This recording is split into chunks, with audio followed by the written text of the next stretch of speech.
課程咧有教我哋用有啲代鹽啊，我哋用嗰啲鹽咧，我哋唔落鹽，我哋用一啲代嗰啲味咧，我哋可以代替佢，佢就好在呢度。我媽中意新鮮啊嘛，我媽好中意用鹽㗎，佢用乜嘢佢又唔見隻眼，唔見啊嘛，咁審，我同佢講好多啦，佢都話冇啊咁，所以高血壓咪係咁咯。喺另外一啲食物度有鹽分啊嘛。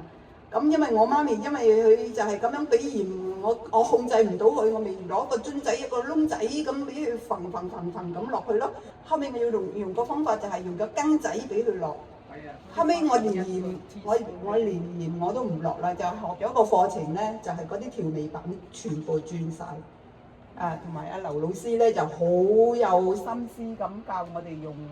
咁咧我就去 Costco， 我影咗嗰啲相咧，我就冚唪唥幫賣晒佢嗰啲冚唪唥佢嗰啲 sample 翻嚟，我就俾我媽咪食。我媽咪有啲嘢好唔食，尤其是係西芹啊。劉老師有一啲 sample 俾我哋試食咧，咁又俾啲有啲嘢搽落去食㗎。我媽咪唔食㗎，嗰日佢食晒西芹。西芹降血壓啊！嗰日我媽咪食晒，咁所以我知道個課程幫到我咯。咁希望你哋大家踴躍參加咯。